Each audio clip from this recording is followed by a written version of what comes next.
Welcome everyone to our new online webinar, See Animation Experience. Today's session is titled How to Maximize Your Business and Opportunities.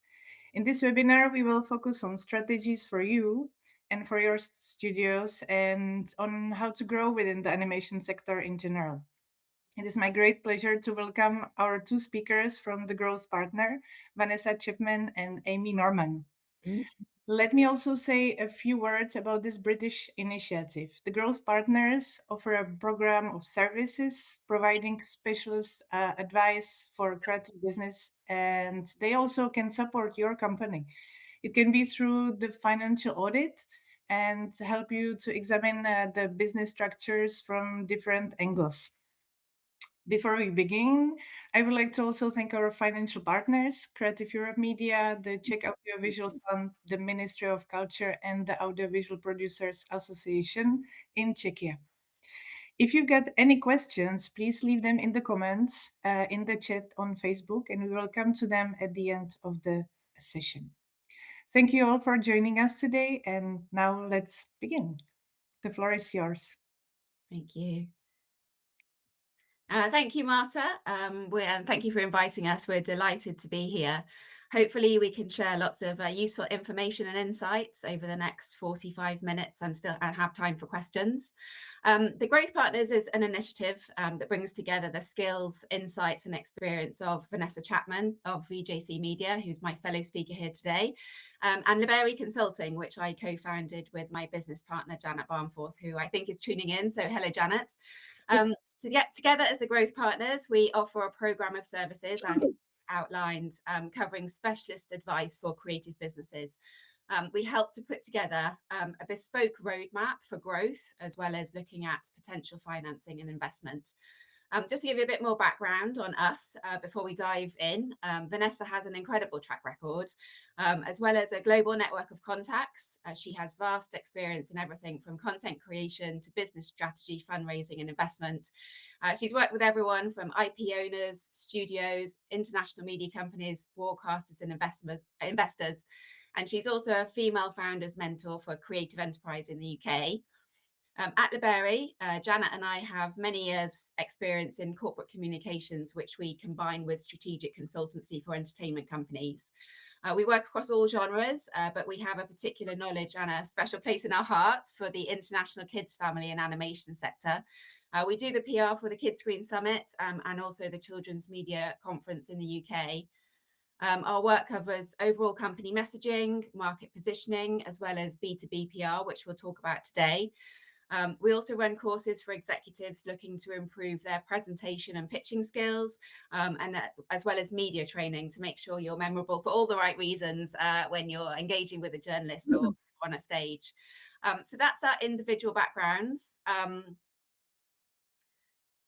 We worked together, Jan and I worked together with Vanessa for a number of years, and then we came together to set up the Growth Partners. We want to help small to medium businesses working across all genres of entertainment take the next step in their business development, growth plan, and also looking at potential investment. Under the Growth Partners, you can see on the slide the areas we outline. We'd look at doing a financial audit, we look at the structure of your business, evaluate your USP, undertake market intelligence, look at your industry positioning as well as your corporate positioning, and internal and external corporate messaging, as well as any relevant communications coaching, such as presenting and pitching. And we can pull all this together into a realistic and bespoke roadmap for growth for your business. I also want to flag, we talked a lot about investment, but if you're not sort of at that stage, the work that we can do can also function as a company health check to help tackle any issues and to set you on a strategic growth path. And Vanessa's going to kick off our session by talking a little bit more about this. Well, thank you, Aimée, and good morning, everybody. First of all, I apologise for my slightly croaky voice as I woke up with a cold, but hopefully I'll get through this and you'll be able to understand what I've got to say. Equally, like Aimée, thank you, Marta, and to everybody who's joining us today. It really is a pleasure. So first of all, as you see from the title, it's very evident that this is about how to shape up And as Aimée said previously, that you don't have to be investment ready to start on this journey. In fact, whatever stage you are in your business or whatever size your company, it's never too early really to take a cold hard look at where you are and put your companies, as Aimée referred to, as a kind of health check. In fact, we found at the Growth Partners that many studios and media businesses are having to review their activities and their portfolios as a result of the sad downturn in our market at the moment. That's, thanks to the reduction in commissioning, the world economies being under pressure, and not forgetting the migration of children and young adults to YouTube, Roblox, and all the other social media platforms we're all aware of. And that's why we think it's increasingly important to get your house in order by asking yourself first some important questions. And this is whether, as I said, you're looking for new opportunities, you're venturing beyond your present ecosystem into new markets and pivoting perhaps to new business models or platforms, and especially when you're seeking to grow and attract new financing. For us, it's frankly been quite amazing how few companies we work with can answer some simple questions about their present business. So, what I want to start off with is asking you a little informal exercise or a SWOT analysis. So, number one, can you describe your business in one clear and simple paragraph? Number two, what are your strengths and weaknesses? Number three, where do you sit in your market? Number four, then, can you tell us about your short, medium, and long-term business goals? What is your company structure? And importantly, can you tell us about the state of your company finances? To be successful, it's our belief that a creative business needs to have a strong identity and USP, which we'll talk more about and Aimée will pick up on, combined with a sound business plan. Now I'm going to focus more on your financial understanding, which you see as point number two. And this is an area where we find business founders are often lacking. I personally had to learn it very quickly when I first joined ITV, children's ITV, and I ran a budget of 40 million, and particularly at the Lego company when I had to report to the CEO and CFO every month, and I really needed to know my figures. And also, when I've been seeking finance for my own businesses in the past, investors have asked me not to come in to a meeting with my accountant or my financial advisor. And they kind of give you a little bit of a test as to how much you really know about the financial health of your own company. So it's clear to us that you need to be fully aware of your financial position. And I quote a UK government task force which says, understanding your financial position isn't optional.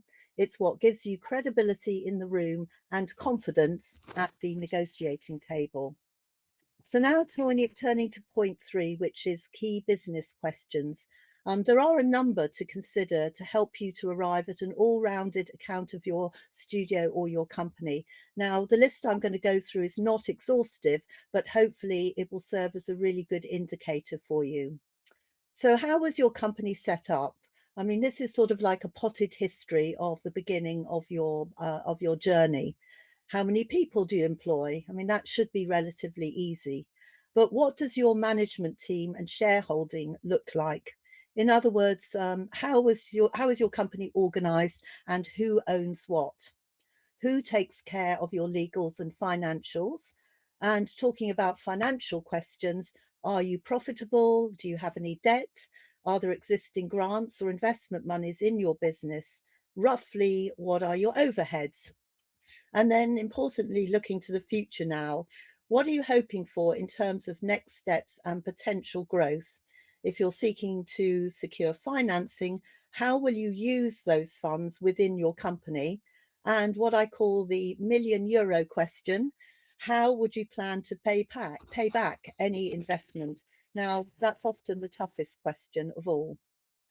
So, on top of these key business questions, there are some other useful exercises that we at the Growth Partners often undertake as part of this company audit. And some of these I use, as Aimée referred to, that I mentor female founders and entrepreneurs for an organisation that Aimée referred to, Creative UK. For example, we take a deeper dive into the mix of activities within a business. So this is a portfolio review, and we ask these kinds of questions. What does your business focus on? What services do you offer? And do you have any long-term value, such as the ownership of IP? You may ask, Vanessa, well, why is this important? Well, it's often referred to as a mixed risk portfolio, and that's quite hard to say. In other words, a business which is balanced and is not reliant on one main source of income. Sadly, I think many of you will know that this has been an issue within the industry, particularly the animation industry of late, when some studios became very reliant on the high margin and streamer jobs and contracts. But sadly, when the streamers cut back and the work dried up, the companies could no longer produce such healthy profits and had little to fall back on. And worse still, if they had investors, some financiers simply lost faith and pulled out. So that's why our advice is often for a company to be attractive for growth and investment, either now or in the longer term, is having a balanced portfolio is an asset. And ideally, when I'm asked what that means, I'd say a mix of service and co-production work combined with ideally ownership of IP. So what else do we look at? Well, we do an IP analysis, and this is a deeper dive into your company's IP if you're lucky enough to have them. And the question we ask is whether your business is maximizing the content or the reach of that content. For example, can it translate into a podcast? Can it be adapted for YouTube? Is there a book in it or a graphic novel? And if you're lucky to have the resources, how about a game or some limited licensing? Then what else can we investigate? And this is really looking further afield. Can you, for example, look to other markets to use your skills or link up with a complementary business to offer more services? This is what the co-founder of Movimenti did in Italy. And what he did is he created a kind of cooperative of studios and companies, which then attracted the interest of European powerhouse Banijay. It's also been the strategy of the co-founder of a company in the Czech Republic to create a network of different companies in Slovakia, Poland, Germany, a bit further afield, Italy and Austria. And this enabled him to provide a full service with high-end VFX, animation, post and commercials, again, attracting investment for this expansion. Well, I hope that's a lot of information there so far, and I hope it's given you some food for thought. And one last word before I hand over to Aimée. We all know the value of looking after one's own personal health, and I trust you'll see the benefit of doing the same for your own company. And now, my pleasure to hand back to Aimée, who's going to talk more about your company positioning. Thank you, Vanessa. So I'm going to talk about identifying your USP and about your overall company positioning. So why is this important? Well, you really want to stand out. You want to elevate your business above the competition. So it's really vital that you can talk about who you are and what your company does in a compelling, impactful and memorable way. We're all different people. You have different businesses, a different logo, you do different work, you have a different structure. So you don't want to use the same words as everybody else to talk about your business and what you do. This is an opportunity as well to get people, your target or business audience, interested in you specifically. And it's also your opportunity to set up your shop front and stand out. So it's key to spend some time getting it absolutely right. It's a funny thing. We often find, Vanessa and I have talked about this, that while creative companies have a polished pitch for their work, sometimes they can stumble when they're asked about their company. But hopefully we can give you some tools that will really help with that today.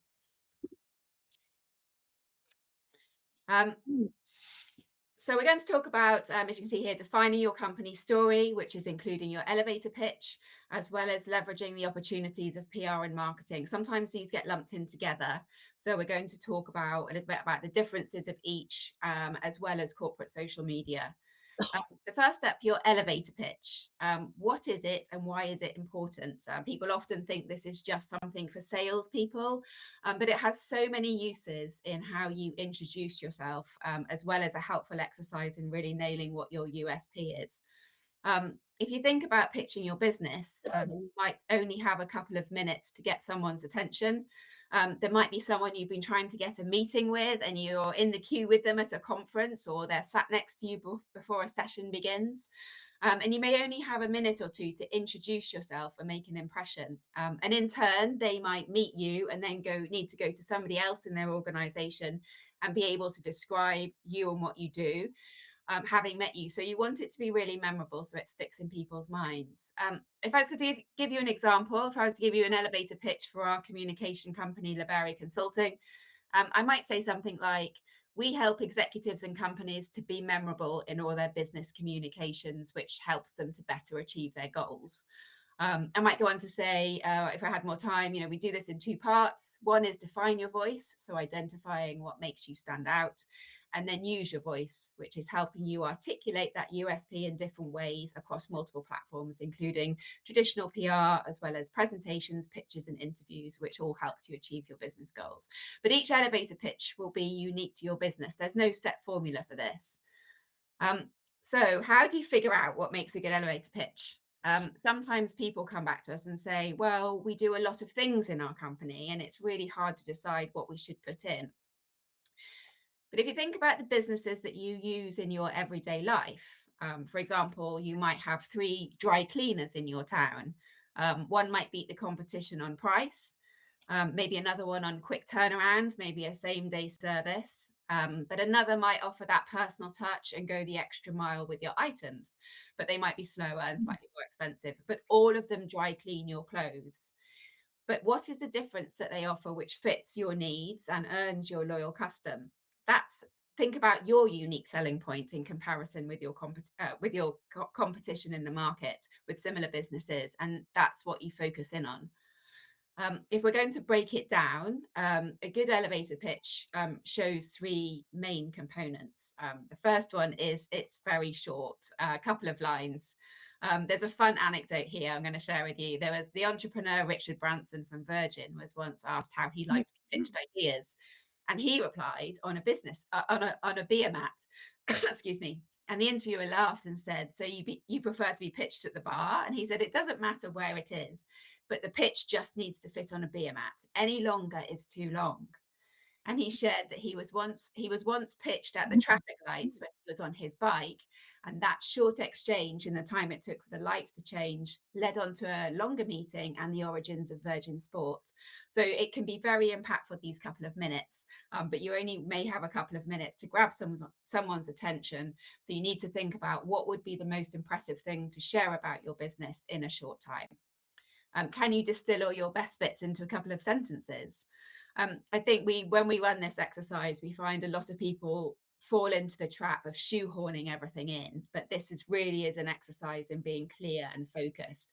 I like to think of it as hand luggage only. If you're packing somewhere and you're only taking hand luggage, everything you include in your suitcase has to have a use and it's tailored to where you're going. There's no extra baggage here. You're really focused to make some decisions around that. You might have a couple of slightly different versions of your elevator pitch, depending on who you're pitching to and how much they already know about your industry, whether they're embedded in it or whether they're sort of brand new to it. You're sort of looking outside your core area, but essentially it's the same exercise. The second component is it's easy to understand. It's basically ineffective if it can't be understood. And you really want to aim to be relatable here. You want to build a connection quickly, so you don't want to use any jargon. You're aiming for conversational. You want to draw people into a discussion and hopefully a longer meeting. So don't use any formal words that you describe your company on your website or in your company materials. I think it's true that often people think that complex and wordier sounds more impressive, but actually the opposite is true. And there's a rule in communication that big ideas need small words and short sentences. So be as super clear in your pitch. The third component is it's compelling. So it invites questions or an interesting response. You really want to stand out and start a Mm, conversation. You might say something like, we're looking at new ways of working with X, or we're combining, or we're the fastest growing, or we're pioneering, we're doing things differently in X and Y. But essentially, you're using this as an opportunity to pitch yourself as an expert worth listening to in your field. And if you think that you might be in a room of people doing similar things to you, you want to be the person to stand out and really play to your strengths. So think about those dry mm, cleaners. mm, I once actually ran this workshop for at a conference for the health and safety sector, and one man worked in a company that specialised in driving safety technology. It was quite niche, but a lot of the work they do is very pioneering in their field. So he came up with, and this is for the Marvel fans, we're like the Stark Industries for driver safety. And I thought that was great. You can have some fun with it too. But if he was on a panel of people doing the mm, same thing, you'd want to talk to the Tony Stark guy. So that's a sort of an example of how it can kind of really paint a picture and create a connection. There's another example, which is more of a sort of an introduction, but I think it shows how this sort of aim to, deliver something interesting and have a conversation prompt. There's an explorer called Ben Saunders, and he's the youngest person to traverse the Arctic solo, which meant for him pulling 400 pounds of mm, equipment behind him for 10 weeks. He introduces himself as the guy who drags heavy things around cold places. I mean, that would definitely start a conversation, because you'd have many, many questions. So essentially, this is an exercise in focus. It's distilling down to the essence of what your business is and showing novelty, mm, showing what makes you different from everyone else in the market. So sometimes you won't just have sort of a couple of minutes. You'll have an opportunity and time to talk verbally about your business in more detail than an elevator pitch. But more detailed mm, company pitching draws on the same techniques and goals. It's all about building a connection with your listener and focusing on what's important, what's special about your business, and sharing that in an interesting way. If you're talking about your business, you mm, should think about yourself as a storyteller first. And I don't mean it in terms of a chronology. I mean sharing what your light bulb moment might have been, what challenge you've overcome, what are you building towards, what has success looked like. Think about when you're telling a story of your company, if it was a film, what would go in, what would the action of the story be? And that's basically how you kind of have a compelling story around your business. And the reason why the storytelling approach is so effective is it does two things rather than one. It combines the head and the heart, appeals to logic and emotion. We become invested in the outcome of a story. So it's more persuasive. It has more of a connection. Science has actually shown that it fires up an additional part of the brain than just facts. So the listener is way more engaged. Sometimes when we've done this exercise, people have been concerned that telling a story about the company might be too specific, and it might not sorry, excuse me, mirror the listener's experience. And people sometimes think, and when they're describing their company, if they keep it as general as possible, mm, that the listener can apply their own meaning and find their own relevance. But actually, the opposite is true. And you don't want to leave it up to the listener to have to kind of do the hard work and make the connections themselves and find the relevance in what you're saying. What if they don't? So, as an exercise, you can think about songs, think about how the lyrics of songs can really resonate with us. And the story in the song might not be ours, it isn't ours, but the emotion the emotion of it, or the journey it conjures up, is. The scenario is something that mm, draws us in on other shared experiences. It's something we can relate to emotionally and something we become invested in. So onto your corporate materials. These will take a slightly more formal approach than the storytelling or your elevator pitch, but you still want them to be clear and you want them to be easy to follow. But the main thing to remember is your USP from your elevator pitch. This runs through everything, whether it's written company materials, whether it's pitching your business verbally, or whether it's your elevator pitch. That's the kind of like the foundation for how you kind of build out a compelling message.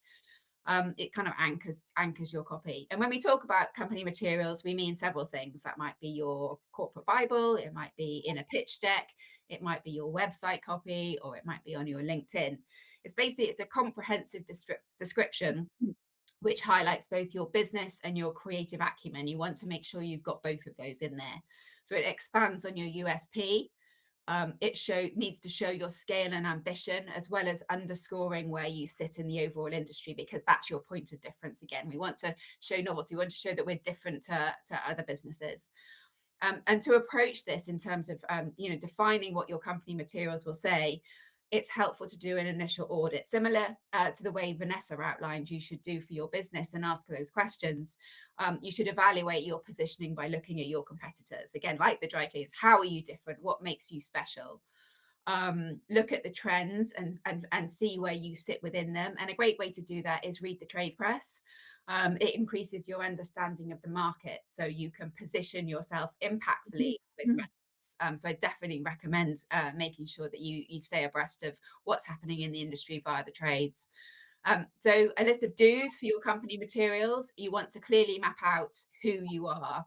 Your company materials should articulate a clear vision for your company story. Essentially, what do you want to be known for? Don't throw everything into your corporate description to see what sticks. Remember, hand luggage only. Speak directly to your target audience and be clear and be really confident about your strengths, whether it's verbal or written copy. Less is more. Just keep it very focused. So after that, I'm going to move on to talk about a little bit about the different types of PR versus marketing, and also corporate social media, because I think potential partners are looking at your corporate media presence alongside your website. So excuse me. So both marketing and PR are effective ways to grow your reach and awareness, but sometimes they get lumped in together. So I'm just going to spend a little bit of time unpacking that, about how they are different promotional tools, but they work together to give you more options and reach. So marketing is your paid promotion. It goes directly to your audience, whereas PR is earned promotion via trusted independent sources such as journalists or magazines. So your marketing might cover adverts, brochures, flyers, one sheets, maybe promotional events, sponsorship or giveaways. It's direct.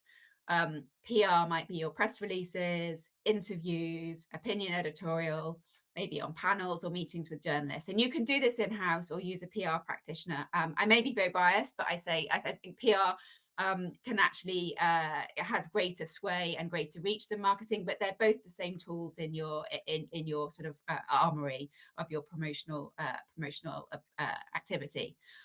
We could, to make this clear, we could think of it in restaurant terms. Marketing is like building up a customer base with your adverts, promotions, putting your menu and photos online.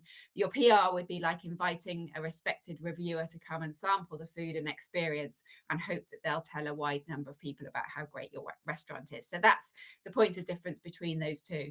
But they're both very useful. So where does B2B social media fit in? LinkedIn, Facebook, and Instagram are all good for promotion, and it sits beside traditional publicity and marketing, and it kind of covers both, but can do something additional. It helps you showcase your studio and your work. Don't forget, you can use it to really your post can really underscore your USP. It can help to position you as a leader in your field. Remember, it's a really important shop window. You can use it to engage with your peers. You can use it to engage with industry leaders and your followers, so you can build a community around your business. And you can also use it to attract partners, talent, interested parties. It's great for recruitment too, so it's an important part of the mix. A few business-to-business social media tips to stand out. Just remember the different uses of the different platforms and tailor your approach. LinkedIn is best for business content. Instagram is really great for sharing creative. Give people a reason to follow you. So something that interests them, something that informs them. Share your insights, share your views, share your work. Be visual and interactive. If you can share videos, that's great. You can create memes, you can create polls, have a reason for people to engage with your page. Be consistent as well. Have regular content drops. You don't have to do it, all the time. It shouldn't take over. But there's nothing worse than seeing a feed which hasn't been touched in a year. That's worse than not having any content up there at all. So sort of commit to a plan. Demonstrate your industry knowledge. This is really impactful. You can share insights, you can share commentary, you can share any of your research, any of your tips, any sort of feedback from any sort of events that you've been to. Aim to create a conversation with the people that follow you, and again, that will introduce you to the people they follow as well. So it's building a community. So overall, your approach to all of your promotional engagement, whether that's pitching, whether that's elevator pitch, longer pitch, or your company materials, or your social media, it should, one, elevate your USP, two, showcase your expertise and the vision for your business, and three, be engaging and be clear. So I'm going to pass back to Vanessa now, who's going to talk to you about the growth and investment journey.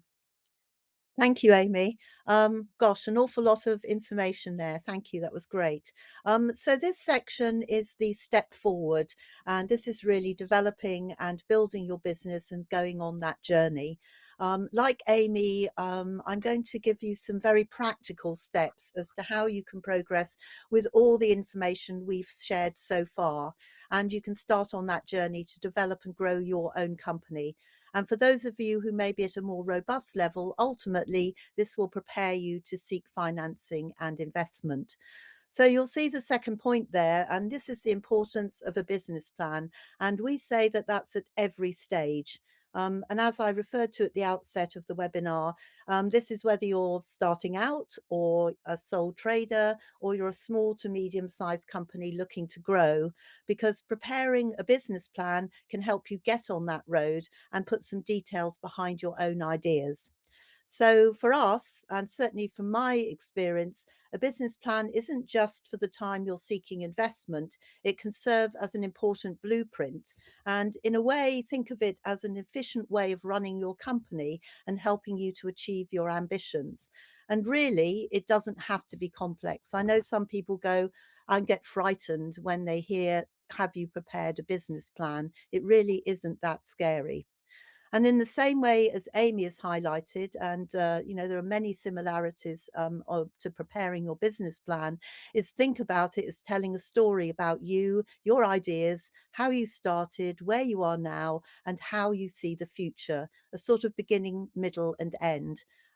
Consider it like a useful and practical framework that maps out the story of your business, the purpose of your company, its strategic goals, and what you want to do next. If you think of it as helping you define your company, and as Amy's pointed out, the identify your USP when you're preparing your business plan, and as Amy referred to, provide you with clarity as to where you sit in the marketplace. And it should also help you set some milestones that will aid you to grow your activities and your business.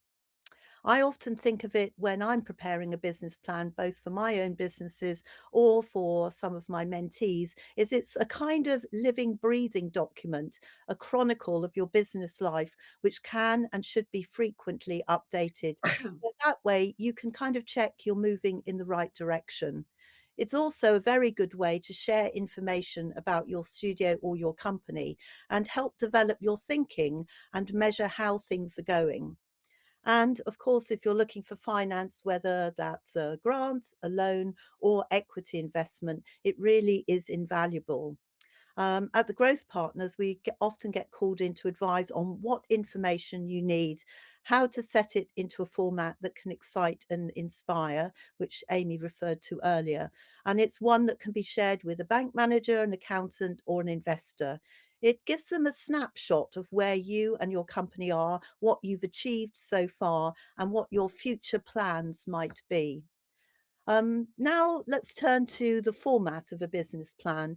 And again, what I'm going to refer to next isn't an exhaustive list, but hopefully what it should give you is some ideas of some of the questions you should ask yourself.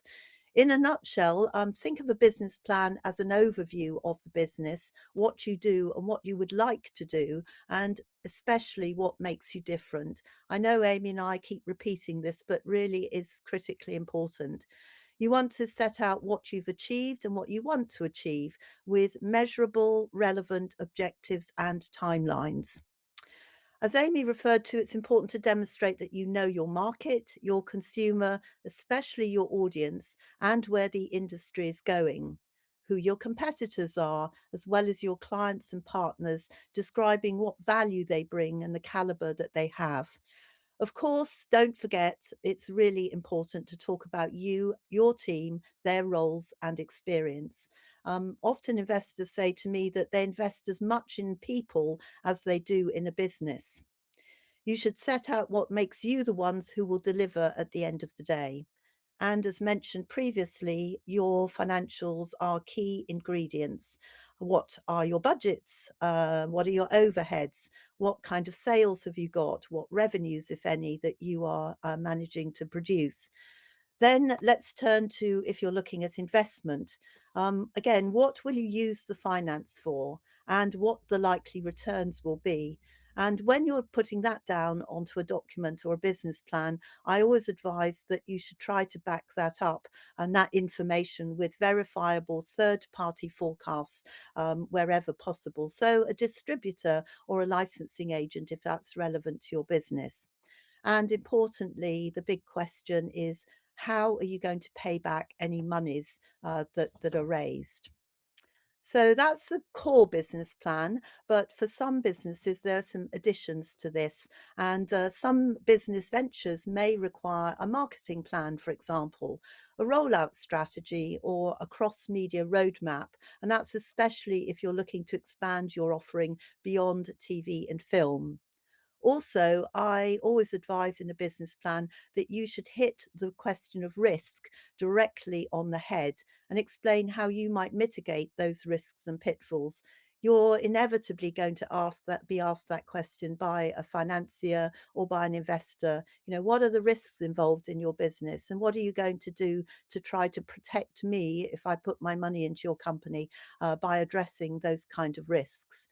And then finally, as we talked about, what is your vision for the future of your business and what might an exit plan look like? And that's important to an investor as to know when or how they're going to get their money out.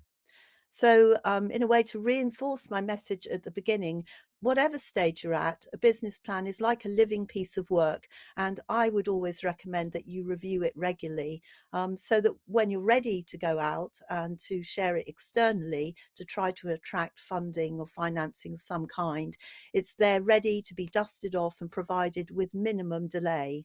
And finally, there's always one last recommendation that I make, and that is to try to get the best financial and legal help you can afford when you decide to go to market.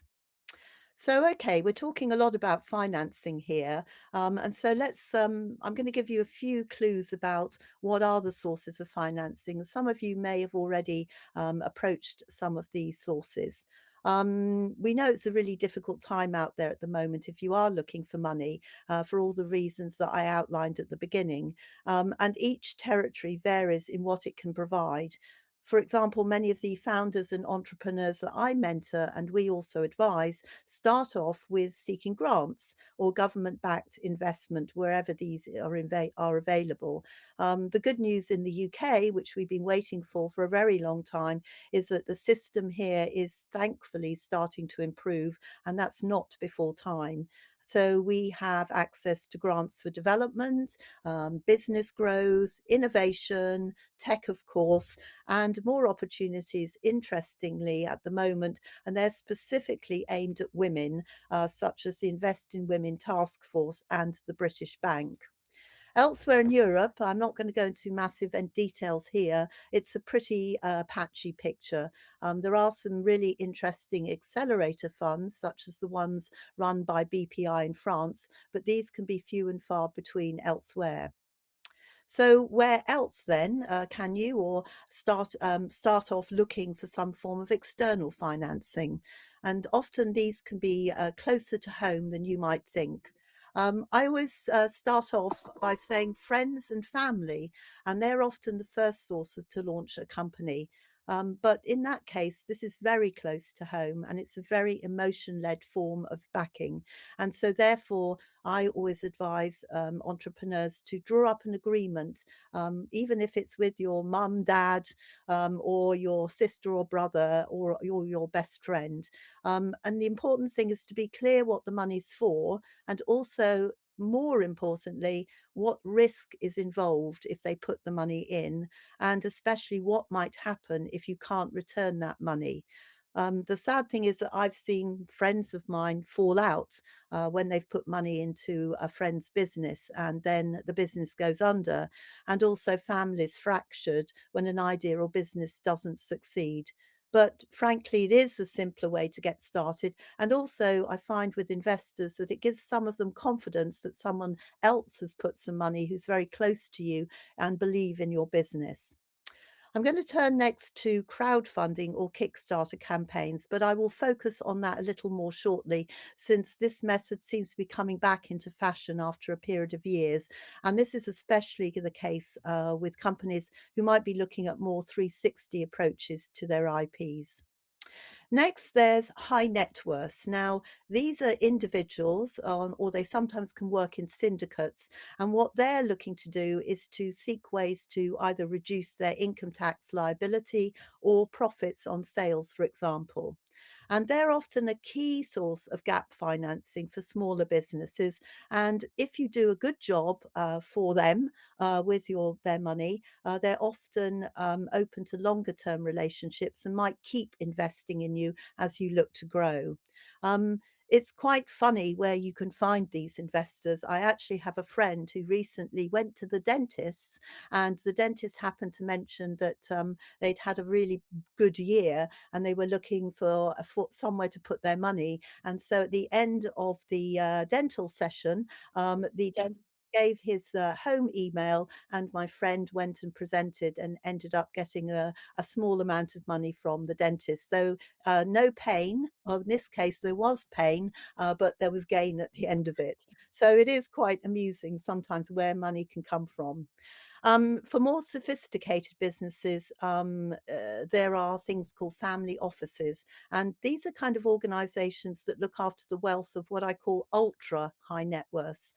And that's on a day to day basis. It's kind of like a private bank, but these are trickier to find and they're harder now to engage with. And you have to be very sophisticated in your approach.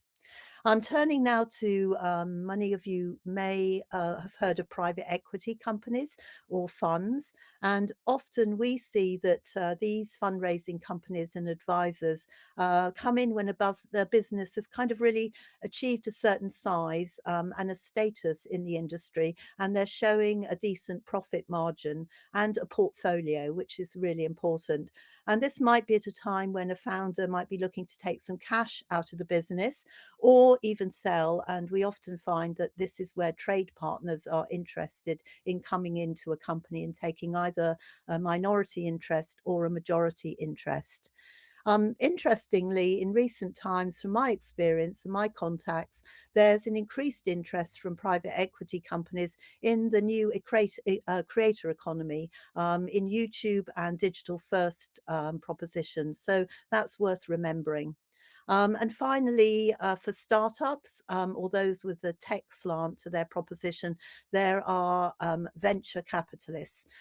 They're really popular now with companies who are looking to launch or grow AI within their venture, or they have a tech adaptation, often with proprietorial tools rather. Okay, I promised earlier that I would go back to crowdfunding or kickstarting your project or company. This is reportedly coming back into focus as I referred. And I think it's become particularly potent if an idea, that you have an idea that might develop a fan base, for example, or a business proposition that has cross-media focus. So that could be a TV series or a film that can be turned into a graphic novel, a comic, a game, and also offer licensing. So how do crowdfunding platforms, Kickstarter platforms work? Putting it really simply, it's a method of raising capital for projects or businesses by attracting often smaller investors, but from a large pool of people, and this is primarily online. What it does is it enables creators and business founders to bypass those traditional financial intermediaries that I just referred to, the PE advisors, and leverage social media and create a community or fans to help turn your idea into reality. And how it works is pretty straightforward, and some of you may have already tried this. If you're trying to raise money, you create a profile of your project or your company, you set up an account, and then you promote it within a certain time frame with a designated amount of money that you're looking to raise. There are many online sites which offer this service, and how they work, they often ask for a fee to put your proposition on their platform, and a percentage of the money that they help you raise. With these forms of investment via the crowdfunding source, the investors they kind of attract are people who want to come in at an early stage, who also might want to receive attractive bonuses such as early licensed product. Collector's items for fans are very popular. Some people will want to come in if it's a game and take part in beta testing, or simply they are looking to receive equity in the company. But a few words of advice, that marketing, which Aimée referred to earlier, and supporting your campaign online tends to be critical to succeeding. But we found that this approach can help kickstart a new company, a new product, or enable a company to grow or pivot into other activities or platforms. And that's without the big financial wherewithal for paying out high fees to perhaps investment advisors. But there are risks, as with any fundraising method, and you need to really investigate those before you set out on this journey. So let's talk about finding where these sources are of financing. And outside crowdfunding platforms, the question I often get asked is, how can you source money from external organizations or other sources of funding? Well, just to mention a few to give you some guidelines, I found in my business networking is really has been really important, and that is talking to lawyers and accountants, and that's where I've been introduced to wealthy clients or businesses that might be looking to invest. There are, of course, professional fundraisers and investment advisors. Some work on a retainer basis if you have the finance to be able to pay them, but others will also work pro bono. So that means kind of in return for a percentage of the money that they help you raise. And that's sort of typically between 3 and 10%. And then if you're a larger concern, a more sophisticated business, there are corporate investment advisors and brokers, but they're usually focused on larger companies for growth or often for sale. And they generally charge a significant fee, but in my experience, they can be worth it if they're very good. So again, that list is not exhaustive, but hopefully it will give you some ideas. Finally, and I've been asked to touch briefly upon international partnerships. Now, some of you may be well down this road, but a lot of companies now we see are trying to gain strength in seeking collaborations. Now, these are not just co-productions, but this is in looking to, but this is really in a way to develop a longer term relationship with perhaps an overseas company. And what this does is broadens the company's opportunities and makes it a little less reliant on the constraints that might be in their own territory. So, how do you first develop these relationships and how do you achieve these collaborations? As many of you know, in my experience of growing my businesses, these can take a great deal of time and energy. But once you've built your profile, as Aimée has outlined, and start getting your company, your developments and projects out there in the marketplace, alongside highlighting perhaps, some of the benefits that you have of working in your territory, whether it's budgets, grants, tax credits, or even great skill bases. It's then time, as many of you've done, and as Aimée referred to research online and in the trades and identifying key companies, individuals, and also talent that you like the sound of or you like the work of. And if you can afford, obviously attend markets, trade events, and festivals. But one sage word of advice is make sure you organize your appointments early and that you get into as many of the one-to-one organized meetings as you can. These tend to get snapped up very quickly. And I've also found that if you have a good relationship with your local broadcaster, for example, or distribution company, why not ask their advice as to which companies they might suggest? And when it comes to companies, obviously, please try to target those companies that have a proven track record and who can open doors in the wider to a wider market for you. And you can achieve success in this method. And I've seen it happen numerous times. And it really is common sense. You know, a longer term relationship often starts with two companies working together on a project, maybe, seeing how they get on and how they actually collaborate with each other. And if a trust is established and a mutual financial benefit is secured, with often combining tax credits, grants, and sometimes investors, then why reinvent the wheel, which is the UK expression we have. So, for example, I work with a company in Europe who were looking to move into the 6 to 9 year old space, but they simply hadn't the experience. And they found, with the advantages of their financial resources that existed in their territory, that they were then approached by a larger European business who had an idea and liked the founders. And after much work, and that between the founders, their production managers, their accountants, they found they were able to make a deal. And now I'm pleased to say that they're onto their second project together, and again in the 6 to 9 year old age group. And I've seen the same in the feature film business, where, for example, a UK company met a French company when they were pitching one of their first projects at a market. The two got on, met afterwards, and realized they had complementary skills. And that was how their first project together was born. And now it's great to see that they often pitch together and they've gained the trust of buyers and distributors as a duo, almost. And it has made a great difference to their outlook and to their profile.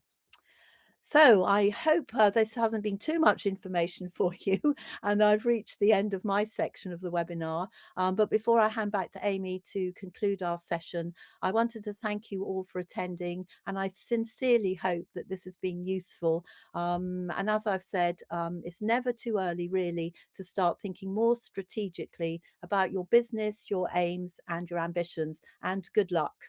Over to you, Aimée. Thanks, Vanessa. I just wanted to say as well that we hope that this was useful. Thank you so much for joining us.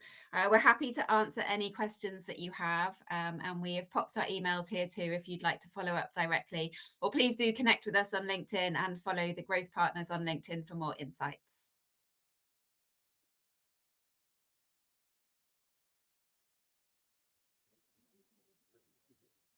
Thank you. Thank you very much for this full session. I think that a lot of people are still now just writing down the notes. For everyone, the session is recorded. Will stay online and after on our remote channel, so you can go back to it. You can listen, Vanessa and Aimée, once again to write down all the points that maybe you missed. We are having here two questions from Aimée Morris. I will start with the first one. With limited funding, is it better to invest in PR or marketing for long-term impact? Can you recommend any specialists who are specifically with animation studios? Yes, we do. I mean, I think I'm biased. We are sort of PR specialists, and I do feel that it's very strategic. What PR people are is natural storytellers, so they'll find that compelling narrative in what you're doing and help you craft that story. But as I said, I think that PR and marketing are all useful tools.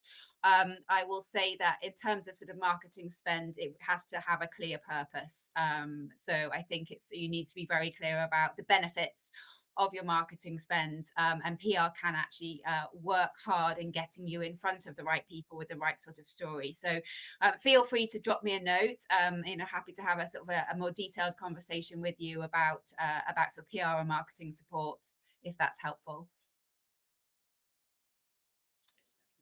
Perfect. And the second question was also from Aimée Morris. I would love to know more about the UK investment in women. Okay, well, it's an excellent question, and I think it's amazing, that women are creating a lot of wealth in the UK, but have not been recognised up until now. But I'm very happy if you want also to email me. I can give you all the links that you want to look at Invest in Women Task and also some of the other functions that really Creative UK, for example, and the creative enterprise sector are doing at the moment.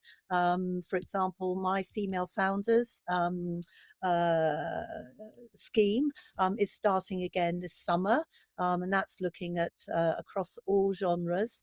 So TV, film, gaming, tech, and all kinds of visual arts. And that's really a program which helps founders, female founders of businesses, to be able to kind of understand where they need to go, how they can grow their business, and how they can represent themselves. There's also the British Bank. And they have just secured a high level of investment. And one of their focuses is on female entrepreneurs and female business women.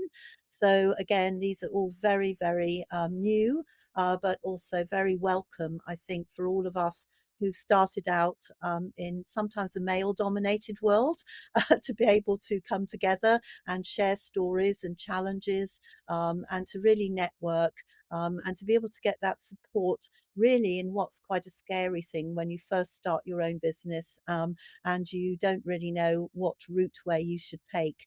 But as I say, I'm very happy that if you email me, I will provide you with all the links, and I'm very happy to have a conversation, to give you some tips as to maybe which schemes would be valuable for you.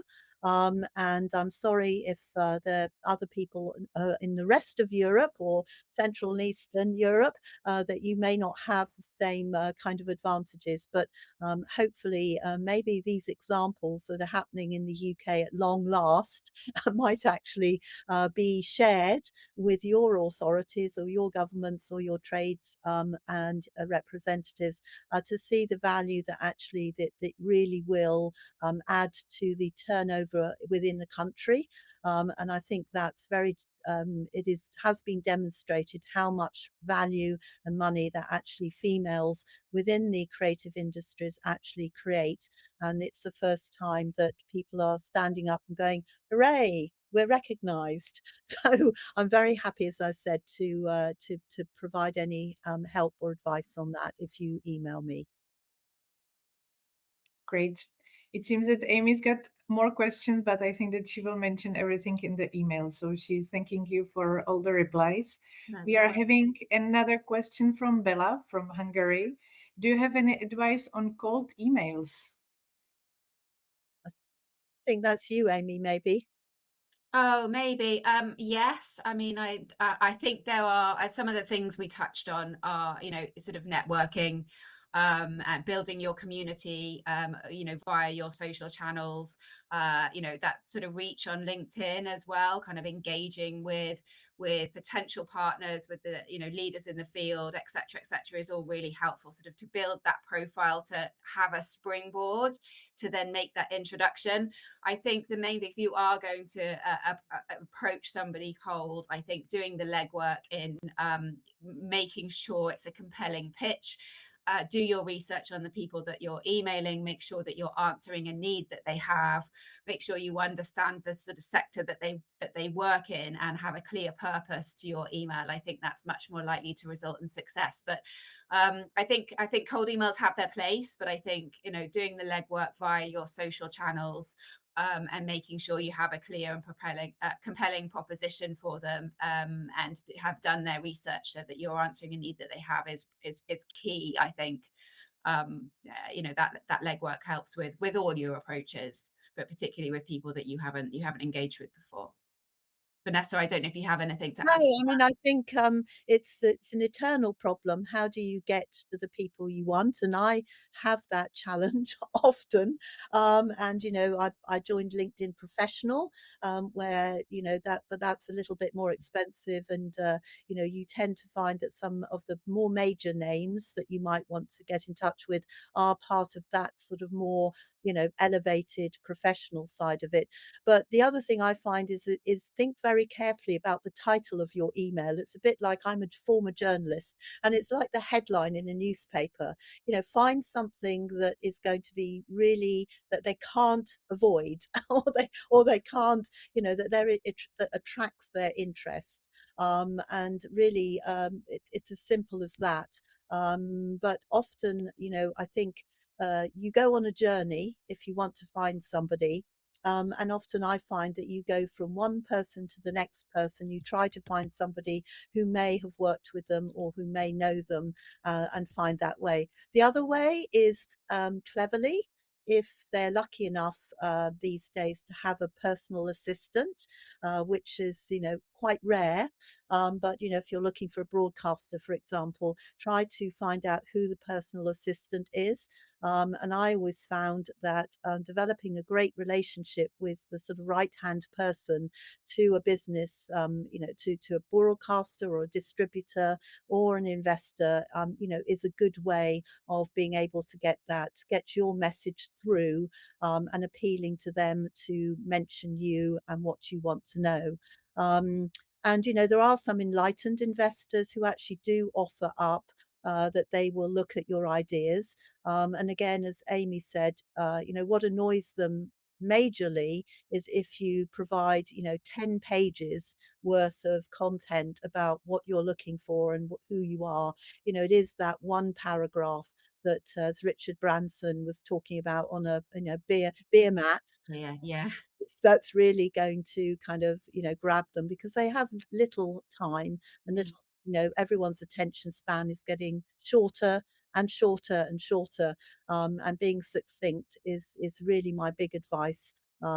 Yeah, that. One thing I will add, just in terms, I know I'm banging the drum for PR, but a piece of sort of well-timed, well thought out, well-crafted PR can really help with setting up those meetings. We have examples where, so an exec has been trying to get a meeting with a commissioner for months and months and months, and no joy. And then when a piece has appeared on their studio, that person has reached out to them to set up a meeting. So, awareness building via PR, via your corporate social channels, can really help get those meetings over the line. And sometimes people will actually approach you having seen that. And I think just to add to that as well, all these ideas are now coming into my head. Forgive me for using up the time.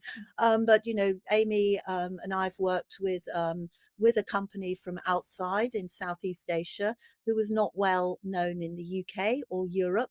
And what we did is they went through the program with us. And we built a story. What is their story? What's their uniqueness? What is their quality of their work? And then, as well as getting a trade story in the press, which Aimée and Janet are excellent at, they have very good relations. Is that we, because they were so interesting about why they were coming from Southeast Asia to set up in another territory, we got them one or two speaking engagements on panels, and that really started opening them up. And now I'm pleased to say that actually I have a very successful business. They're in the UK. They've developed great relationships with broadcasters, and have been getting a very good work, not just on channels, but also with digital first, and also working with licensing companies, and with toy companies. So again, it is about getting your name out there and your story out there in the most effective way you can. And if you've got something unique, then everyone's always looking for someone doing something different, or what's their new move into the market? Can we learn something from them? Or a really fantastic piece of work that they've got, that they've seen online or on YouTube. So, I think it is a process to come up with your story, but there are ways, and I think we achieved that for this particular company within about 6 to 9 months. I know it sounds a long time, but it can take years to develop that reputation and get it out there. But I think this was an example where someone who hadn't got any connections ended up by being kind of looked upon as a reliable purveyor of content, as it were. So that's just another idea as well. If you can go and speak at some of Marta's events, for example, or I'm a content director, as Marta knows, for a cartoon, and do the master's program. So and those are smaller events. That's Cartoon Next, which is all about future ideas and future ways of working, and then Cartoon Business, which is in the autumn. So again, there are plenty of opportunities now for you to get your name and your story out there across Europe. Perfect. Exhausting answer, I would say. Um, Maybe just before closing the session, I was just also writing some questions that you partly replied. But maybe just to close this webinar with one question that maybe some studios will very quickly just ask themselves as they are starting to grow, as the animation industry is growing as well, luckily. I would say, what is the breaking point for them to say, okay, we are a small company with 1, 2 people, and what is the moment that they should say, okay, now it's time to invest or to grow, and just to set up all the written, I would say, strategy that they worked on according to your plan or with you in company with your growth partners, etc., etc. So what is the point where they should say, okay, now it's enough, we have to move forward, we have to make some changes and to work more professionally, to hire more people, and to make all these steps for next business? Well, I think from my perspective, every business is different. And so therefore everyone has their own unique kind of story. But I think it will be very clear, I think, to founders particularly. I think you need to have some proof of concept for your business. So you need to have had at least one success. Investors always like to see, for example, if you're in the animation business and you've managed to get one of your shows developed and produced, and you've actually got it on a broadcaster, that's a great sign. Secondly, if you get it recommissioned, that's even better for an investor, for example. So I think you need to have your baby, your steps that you kind of started off with, some proof of concept, and some proof that you have some revenue. I mean, the last time that you should, well, the worst time that you should ever think about trying to get some money is when you have any debt in your business. And I find that often that companies leave it too long, that they may be having a cash flow issue, which is very prevalent at the moment, sadly. And basically, they come and they need money. That is not the time, because investors, are not really going to come in and risk their money when they see that a company, has issues within it. But I think it's really common sense, Marta. If you've achieved a certain success level, and you want to demonstrate that you're looking to move into different areas. So if you remember, I talked about a mixed risk portfolio.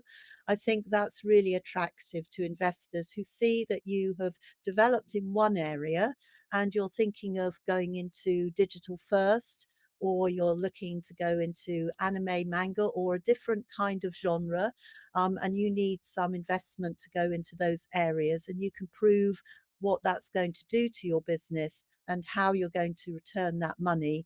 So I think it's either you've got to a point where you're successful and you can prove that, or secondly, you want to develop and grow your business to make it give yourself a portfolio.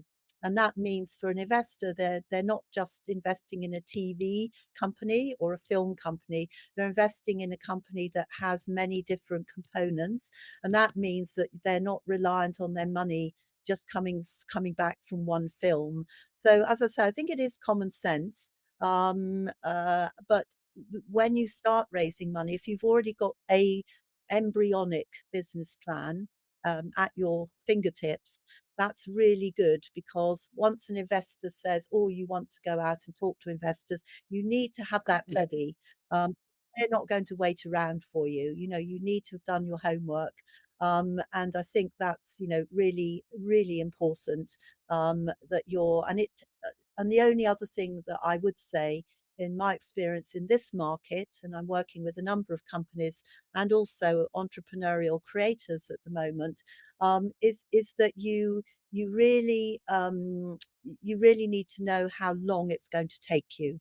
And especially if you are a founder of a business where you've got a very small team of people, as you mentioned, Marta, this is not going to happen overnight. You're going to have to focus on your investment raise, because it's not your day-to-day business. And you need to be able to answer a lot of questions. And so we also find that, the due diligence process for however little money you might be looking for is as much as if you were looking for a larger sum. The questions are generally the same, and, you need to be able to answer those fairly quickly.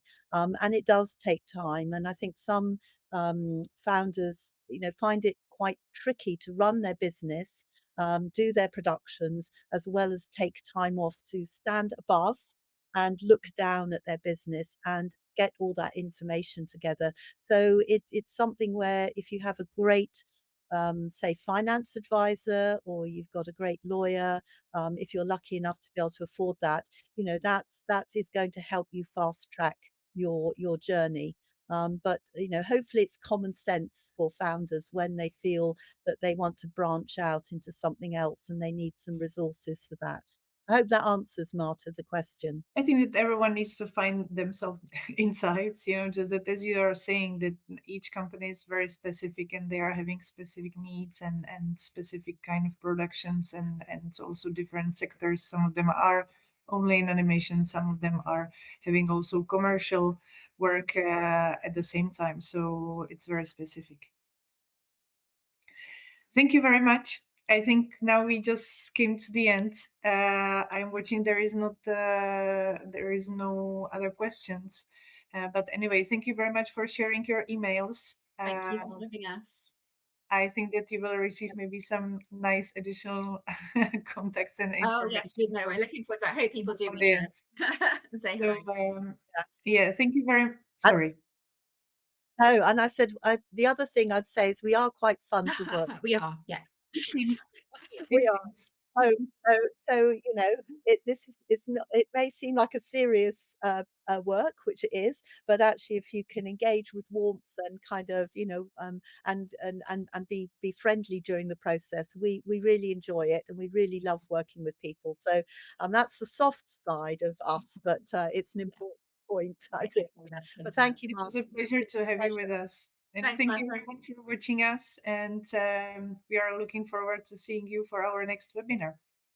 Have a nice day. Bye, everyone. Bye. Bye, everyone. Take care. Bye.